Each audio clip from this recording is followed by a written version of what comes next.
There is nothing more pathetic in life than a former president. These words and variations of them, authored by former President John Quincy Adams, show up in just about every major article on the subject. But if you pay any attention to the news, you'll see that's probably not the case. Today, we're exploring what life is really like for an ex-president. Ladies and gentlemen, the ex-presidents of the United States. Even if you were young and vigorous before your presidency, by now you feel like you're in danger of collapsing into a pile of dust. The stress that transforms a president is a force of nature. Lucky for you, there's really no need to recover from it to survive. Thanks to the 1958 Former Presidents Act, the U.S. pays ex-presidents a lifetime pension. In 1958, it was $25,000 a year, which works out to about $218,000 a year in 2019 money. Today, they actually get a little less. The pension of an ex-president with a clean discharge from office is based on the salary of an active cabinet member, $210,700. A healthy sum, especially compared with what the widow of an ex-president gets, a paltry $20,000. Now, check this out. Those who make, let's say, less glorious exit from office, Tricky Dick Nixon, for example, still have a shot at that fat pension. But only if they quit before they can be impeached for their crimes. Provided they do resign in time, they'll still get $210,700 every year until they die, which won't be for some time if they put their free health care and paid travel to good use. Doesn't matter what they did or didn't do to lose their job, because their new job is to save face, and Uncle Sam is happy to let taxpayers foot the bill, bless his tiny little beard. It's not all endless money and rainbow golf at Camp David. Being president means you never, ever, ever get to be alone, ever, ever again.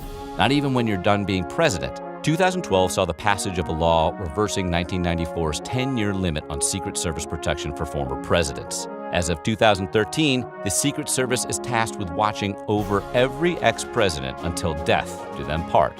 As with the pension, this protection does not extend to the family. The children are inexplicably left on their own after they hit 16 and, begin driving places on their own for the first time in their lives. Out in public, unescorted, bearing the surname of someone who still merits an armed guard at 90. First ladies are punished with the removal of all rights to protection should they divorce and remarry, regardless of how much the general public hates them or how their presidential partner treated them. This is the very definition of a catch-22. Shall we count the number of presidential divorcees?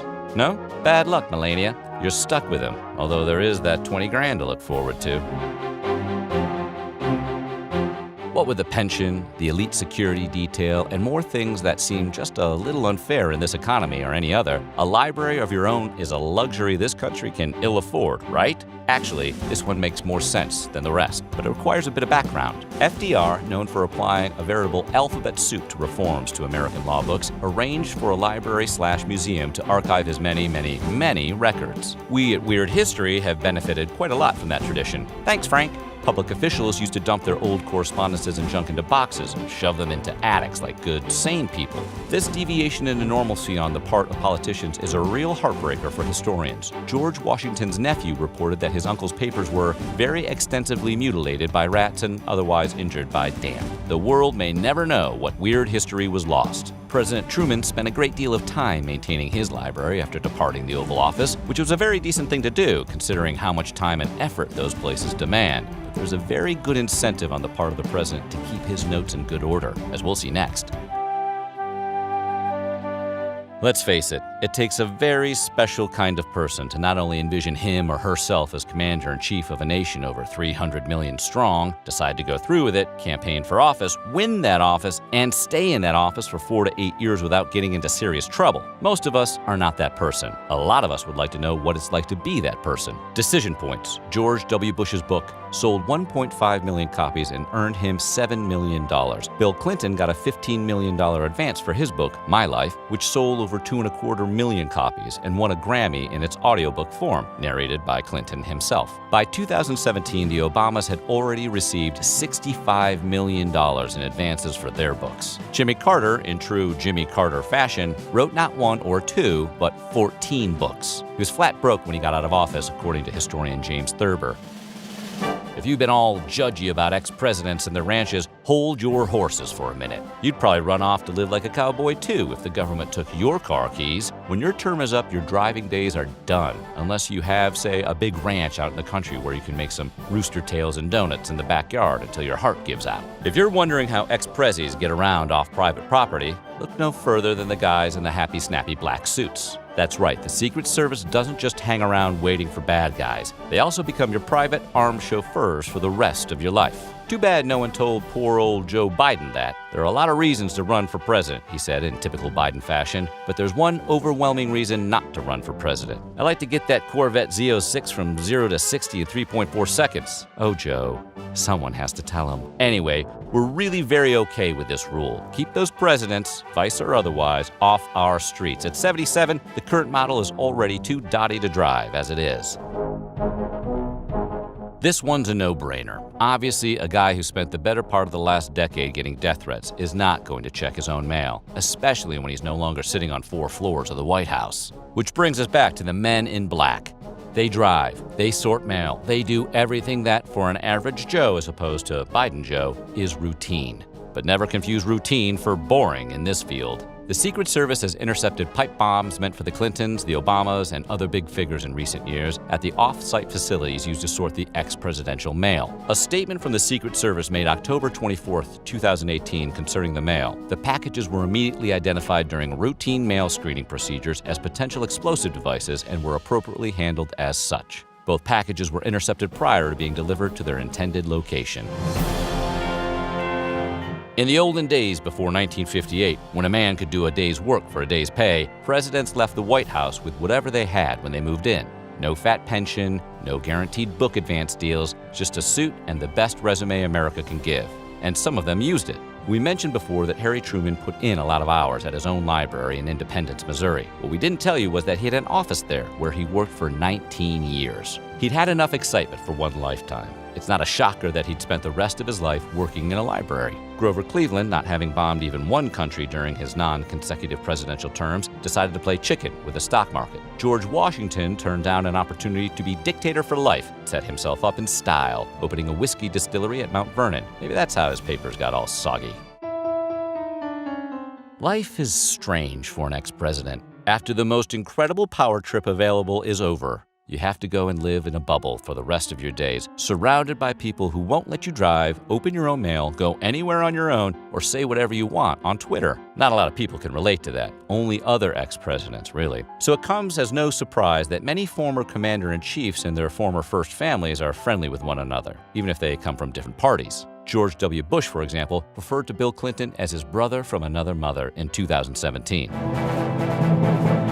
On top of the pension, the health care, bodyguards, and paid official travel, the government reserves an annual $150,000 budget for an ex-president to spend on their staff for the first 30 months, that's 2.5 years, of their retirement, after which they kick in $96,000 a year, because apparently they need that too. If that wasn't excessive enough, every office space is comped, courtesy of us, the taxpayers. Judging by the current president's preferences and predilections, we can reasonably expect the furnishings and staff of his future office to be a solid gold fountain filled with blondes. Former presidents can and often do choose to have a state funeral. All well and good. It's as nice a funeral as anyone could ask for. 5 whole days of aircraft flyovers, gunfire salutes, and parades. And of course, flags remain lowered across the country, even if we didn't like you. It's a lot to plan for, and the prezzies spend an extraordinary amount of time doing the planning. For Richard Nixon, it was a chance to die with dignity. He chose to opt out and be buried quietly in his library, as befits a disgraced ex-president who continued to draw a tax-funded paycheck until his death. Not bad, Dick. Not bad. Considering how much of their job is talking, it seems a little incredible that a president can do the bulk of his speech-making after the job is done. But it's true. Many speeches given by those who have held that high office are given outside that office. Take Bill Clinton. He earned a whopping $104.9 million from 542 speeches between January 2001 and January 2013. I've never had any money until I got out of the White House, he told Wolf Blitzer in 2010, but I've done reasonably well since then. The Former Presidents Act is at it again. We've touched on the travel budget, and now we'll tell you just how things stand. Buckle up. Each and every ex-president is entitled to up to $1 million in security and travel expenses each daggum year, with an additional $500,000 for his spouse. The only catch is barely even a catch. They must be traveling as officials of the United States government, and this stipulation came 10 years after the FPA was put into effect. You've ruled a first world country for the last 4 to 8 years of your life, and you come to the question, what next? Where do you go from the top? And if you are unpopular, is there a chance to make people like you again? Philanthropy, the Nobel Prize. That's the golden ticket to immortality, the eternal love of the people and a better tomorrow. Or it backfires horribly and turns into just more politics and a lot of comedy sketches, as Al Gore might be able to tell you. Jimmy Carter founded the Carter Center to protect election integrity in democratic nations, mediate diplomatic disputes, fight disease, and other awesome things. Or this, he justifiably won the 2002 Nobel Prize. Michael Duffy, co-author of The President's Club, said of Carter's philanthropic work, he's made it difficult for absolutely everyone who's come after him. Because who can keep up? Who indeed? Who's even trying except Michelle Obama? If there's one thing we've learned today, it's that an ex-president's life follows him. After the choices he made, it's perhaps not surprising that when Harry Truman left the White House, he went straight to his mother-in-law's. And dear, sweet, gentle Jimmy Carter got a sensible 2-bedroom house in Georgia. Ronald Reagan, on the other hand, returned to a 7,000-square-foot Bel Air mansion. The Obamas and Clintons settled down in some lavish lodgings as well. Healthcare is a bit more confusing. Jimmy Carter gets his health benefits from Emory College, where he was once a teacher, because he wasn't a government employee for the minimum of 5 years requisite to gain healthcare benefits. But the bloated budget of the FPA allows for healthcare. What gives? It's healthcare, so of course it's got to be archaic. All former presidents and their spouses, widows, and children under 18 are entitled to treatment in military hospitals free of charge. They can also enroll in private health insurance plans at their own expense if they want more than the occasional Motrin, and they can afford it. Ex-presidents are getting wealthier between the pension, the speeches, the books, and the little odds and ends we didn't have time to deal with, and the only way to live and struggle like regular folk is to choose to do so. Jimmy certainly did, and we hope he gets a little more love for it, because it was one heck of a choice to make. So what do you think of an ex-president's post-presidential life? Let us know in our comments below, and while you're at it, check out some of these other videos from Our Weird History.